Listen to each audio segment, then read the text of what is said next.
As we approach the community reveal event that will be happening on January 17th, we can safely assume so much information is going to be given to us in regards to Mortal Kombat 11's roster and what it's going to look like.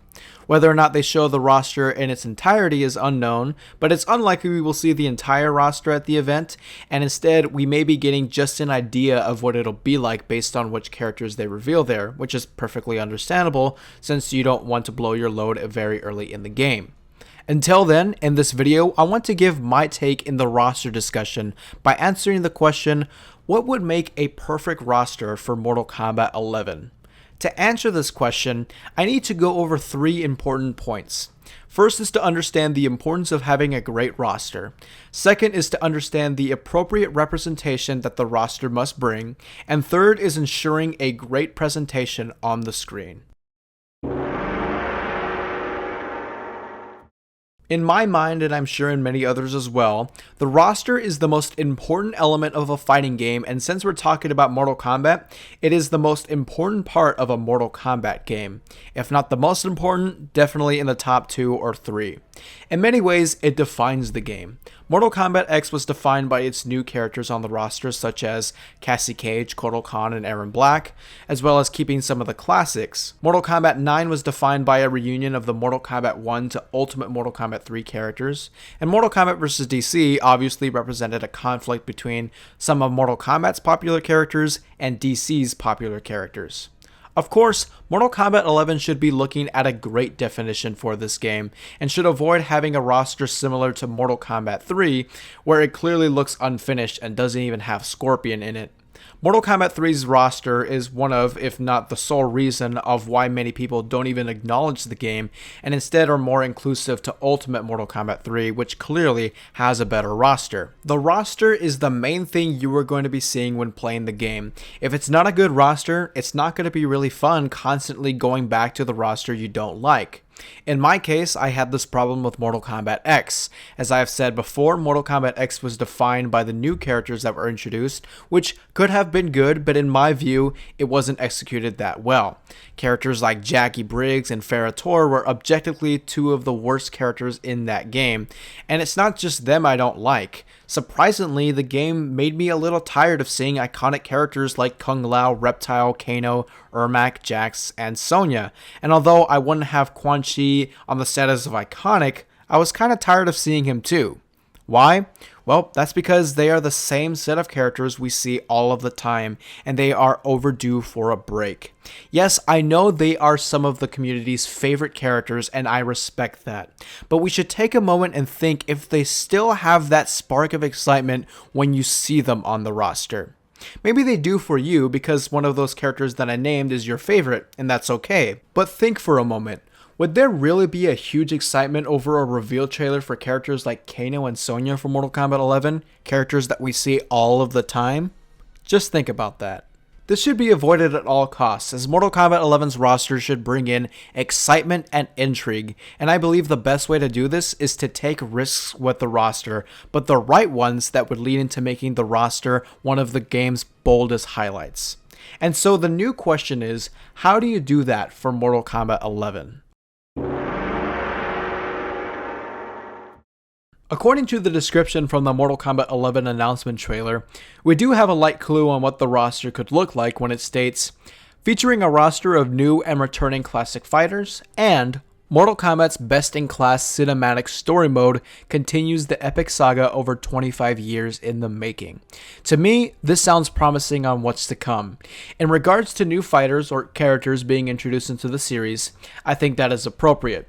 You want a new Mortal Kombat game to feel like a new Mortal Kombat game, and the way you do that is by introducing new blood to the series.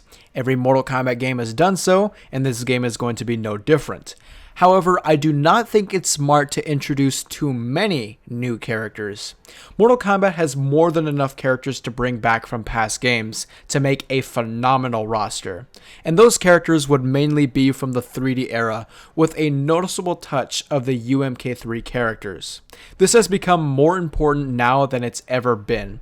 When you say continuing the epic saga over 25 years in the making, it's only appropriate to have some characters on the roster that debuted in each game. Although Mortal Kombat's 25th anniversary was in 2017 and MK11 will be released in 2019 this year, it will still be Mortal Kombat's late 25th anniversary game. With this, there should be at least 2 characters from Mortal Kombat 3 or Ultimate Mortal Kombat 3 to Mortal Kombat X on the roster. The reason why I don't say MK1 to MK2 is because some of those characters are almost always guaranteed at this point. For example, Rain, Sector, Cyrax, and Nightwolf would be on the roster to represent UMK3. Fujin and Reiko could be on the roster to represent MK4. Li Mei, Frost, and bringing back Kenshi and Boraicho to represent Deadly Alliance. Havoc, Ashura, and Onaga to represent Deception. Taven and Dagon from Armageddon to represent that game, as well as Serena as she made her debut into the main games in Armageddon.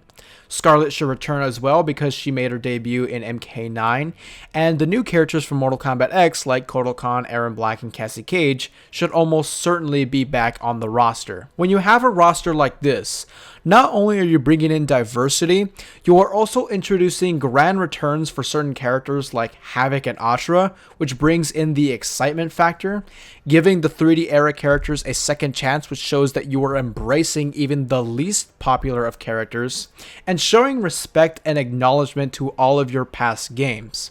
All of this adds up to proper representation, and with that, it would show all the casual fans a proper look at the entire Mortal Kombat series just by looking at the roster from one game. And to me, that is how you celebrate 25 years of Mortal Kombat.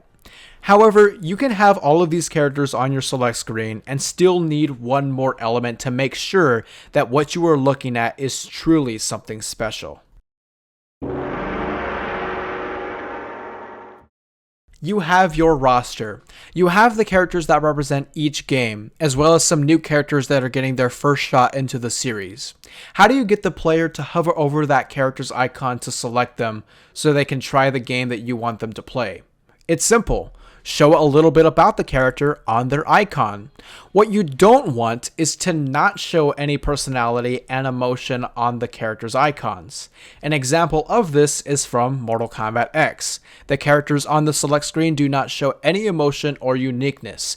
Everyone has the same emotionless expression and same gray colored background. What this does is give a reason for the player to not pick the characters that were put into the game, because frankly, they all look boring. I do not look at Jackie's icon and say, that's a character I want to play, because I look at that icon and see nothing of interest. So let's look at an example of how to fix this problem by revisiting the Mortal Kombat 2 select screen. Every character on here shows personality and uniqueness. The characters are in different poses and they have different backgrounds, some of which tell even more about the character. I look at Johnny Cage and say to myself, I want to pick that character. The big smile and the Hollywood lights in the background is what makes me want to do so, and that's the entire icon. Compare Johnny Cage's MK2 icon to his MKX one, and ask yourself, which one would you select? This is how you present your characters to the player. You show them a little bit about what the character is all about, with a colorful and appropriate background to add on to that. Just imagine if the Mortal Kombat 11 select screen looked like this. Everyone has different poses and different backgrounds that reflect who they are. This is what Mortal Kombat 11 should look like. What this does is make the select screen and the characters pop out and shows what Mortal Kombat is made of, and that is a diverse cast of characters ready for combat. Look, this video is not telling NetherRealm what to do. Of course, I do not have the power to do so, but I did want to share my thoughts and proposal on this subject since I do wish only the best to come upon the roster. If NetherRealm can understand the importance of the roster in their game and give proper representation in that roster and make it look great on the select screen, NetherRealm is well on their way to making the greatest roster of all time and ultimately the greatest Mortal Kombat game of all time. I have confidence they will deliver on this game because if any fighting game developers can do it, it's them. And now I turn the question to you, the community.